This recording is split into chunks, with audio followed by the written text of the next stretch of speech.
días, emprendedores. Hoy cuento con la asistencia aquí en Emprendedores del señor Oded Shoseyov, quien es un referente mundial en temas de innovación y nanotecnología, que ha estado participando como conferencista en este evento Endeavor de Pensar en Grande. El señor Oded es profesor de la Universidad Hebrew University y además es un científico que ha desarrollado más de 49 patentes. Vamos a determinar con él cuál es ese paso de ser científico a convertirse en emprendedor y fundador de compañías con base científica. Oded, welcome to Colombia. Thank you very much. Oded, we will want to know what was, when you were little, you knew you were going to be a scientist? You did like all the laboratory experiments and all that, or what did you play with? Well, actually, as a child, I was very curious about a lot of things. Mechanics, chemistry, electronics. So I had a lot of hobbies. But I never thought that I'll be a scientist. In fact, since I'm coming from a family of farmers, we grow vineyards in my family for 130 years. And we also have a winery in Israel. I thought that I'm going to the university to get my bachelor degree in agriculture, and then I'll go back to work with my father. And in the last day of the semester, I was approached by one of my professors, and he asked me, "What are you going to do?"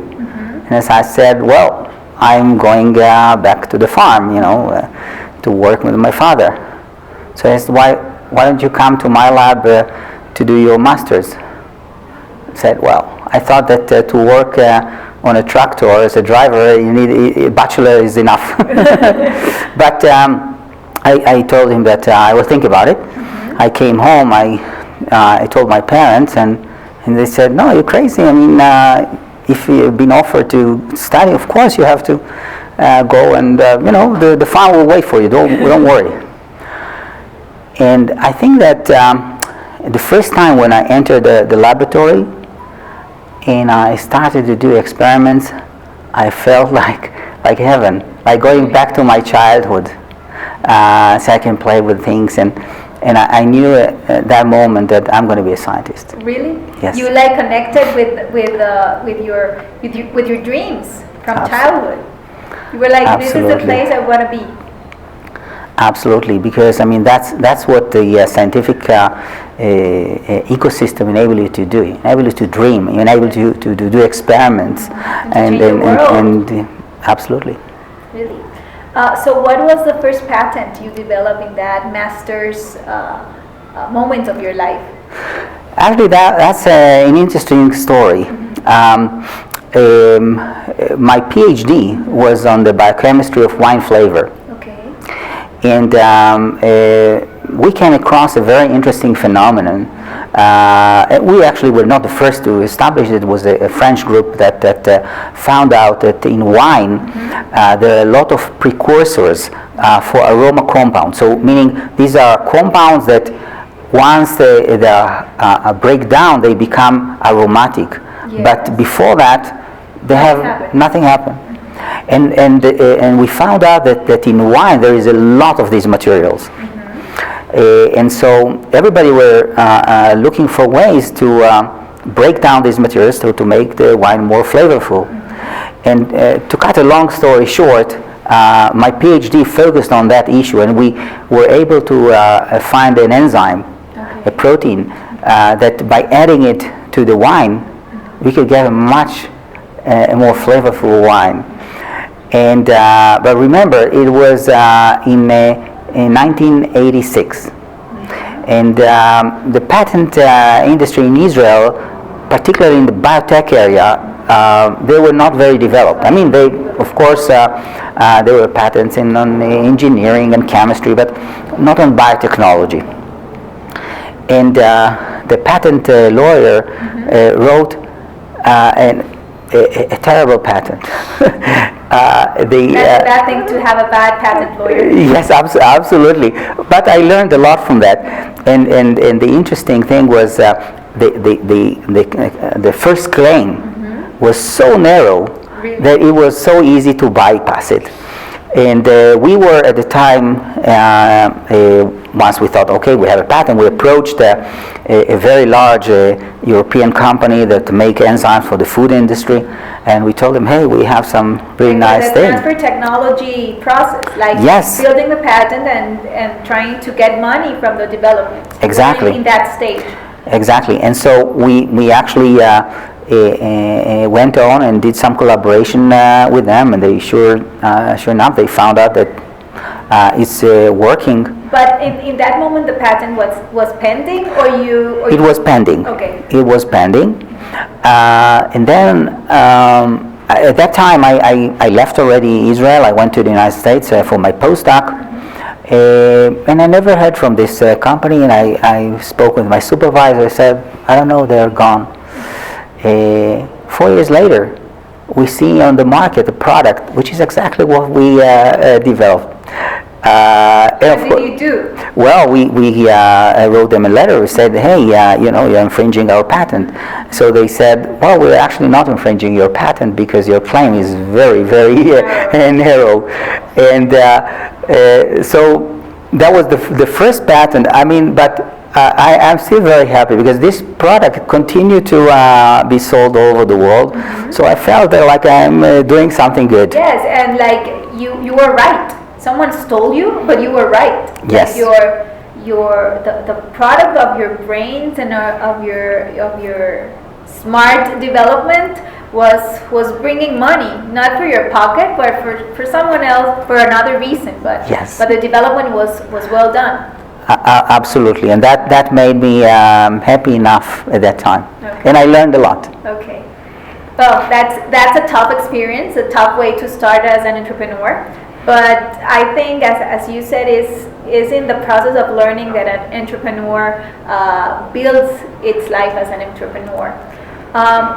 In which moment, like, you stop not only being a scientist, but start being an entrepreneur and now building companies based on your brains and your development and your patents?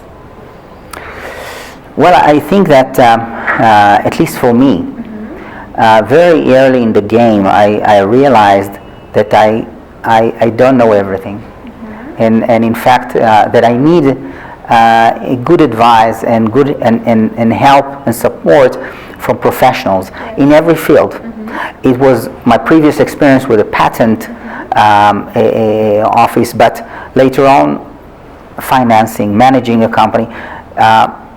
Being a scientist doesn't necessarily mean that I'm a good businessman. Mm-hmm. In fact, much of the times, like any entrepreneur, the scientist, the artist, the innovator, they are very good at the technical part, but the business part, they're not terrible. Good. You're absolutely right. And I think that for me, mm-hmm. I realized that there is one very important thing that I can do, mm-hmm. and that to be able to communicate, mm-hmm. simply to communicate the importance of the discovery or the uniqueness of the patent and the validity of the patent in words that my mother will understand. Okay, like the commercial or the marketing part.